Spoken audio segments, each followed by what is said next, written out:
Hi, I'm Didier, still in Paris in my apartment instead of being at La Maison du Whisky's lab.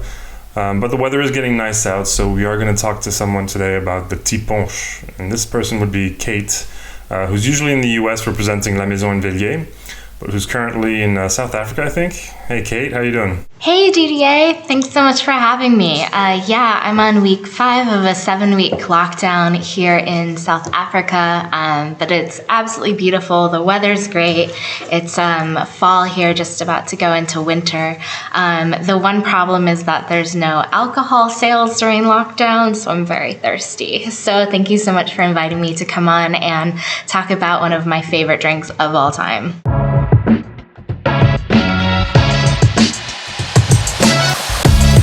So, for those who don't know what the tipunch is, basically it's a way to drink your rum, mainly in the French islands, so like Martinique, Guadeloupe, for example. And the ingredients are basically lime, sugar, and rum. So this looks like a lot of other recipes, like a daiquiri or a caipirinha. Kate, can you tell us what the main differences are? Yeah, if you look at rum recipes, they can kind of almost seem a little bit repetitive, where you see rum, lime, sugar, rum, lime, sugar, rum, lime, sugar. So it can be a little bit difficult to understand what the difference between drinks like a caipirinha, a daiquiri, and a tipunch are. But it's really a matter of proportions. So a caipirinha being sort of the classic iconic drink of Brazil, the base spirit is going to be cachaça, which is their local fresh cane spirit. It's going to have a pretty healthy dose of lime in there and a bit of sugar as well. So it tends to be a bit of a bigger drink, usually served on the rocks or crushed ice. The daiquiri being the sort of classic Cuban drink and now a very iconic drink of cocktail bars around the world. Again, gonna have more lime, more sugar to sort of round out the rum. You can really use any kind of rum that you like in a daiquiri, be it something kind of light-bodied or a little bit more funky, really to suit your preference.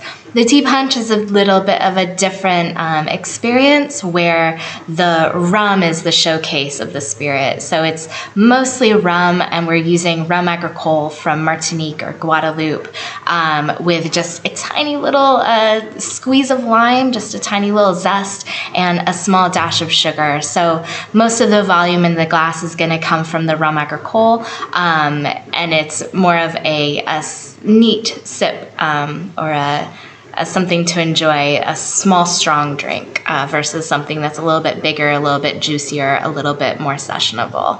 And so this pressé lâché, this is when you drop the lime into the rum. Can you demonstrate that for us, please? Yeah, totally. So again, it's really a matter of proportions. When you're cutting your lime, you want to make sure that you're cutting a little coin off of the skin. You want very, very little juice on it. Really, we're looking for just the pith, maybe a small coin like this. Then we're just going to take our glass, squeeze it, and drop it right in. There's a saying now in the islands that chacun prépare sa propre mort. I think you actually have that tattooed on your arm, Kate. Can you just tell us more about it, translate, and tell us what it means? Oh, you mean this? I do. It's one of my favorite tattoos. Chacun prépare sa propre mort. If you're in the French Caribbean, Martinique, Guadeloupe, and you go to really any social gathering, typically you're going to find a table set up, and it's going to have some bottles of rum on it. It's going to have a bowl of limes, some sugar, maybe some syrup, and you kind of just get to make it yourself. So classically in this style, the drink is served deconstructed, and it allows you to build the drink to your taste preferences. So you can really put as much lime or as much sugar into your rum as you like. It's really not too different than how we find coffee service. If you go to most places, you're gonna get your coffee that you can pour as much as you like into your glass. If you want to add a little bit of cream, that works too. And then you're allowed to sort of make it as sweet as you like. So it's not too different than making coffee, where you can add as much sugar cream to it as you prefer. In this case, it's just a little bit stronger with rum agricole, lime, and sugar. In true form of chacun pour pas sa propre mort, you would take your lime like this, cut off just a little bit for your lime, just a little coin, maybe this big or so. You really don't need much. Drop it into your glass. I like my drinks to be pretty rum forward, so I'm just gonna put a little bit of sugar into here like that. Unfortunately, I don't have any rum from Martinique, but I have some very, very kind friends who brought me some Shalong Bay, which is a cane juice rum from Thailand. It's super delicious. So really your tipunch should look like this. It's absolutely delicious. There's lots of different ways to steer it. If you're in the classic Caribbean, you're gonna have a bois lait, which is sort of a 5-pronged stick that you can swizzle. Unfortunately, in South Africa, I don't have this, so I'm gonna use my spoon like this and just steer it until the sugar crystals kind of start to dissolve like that.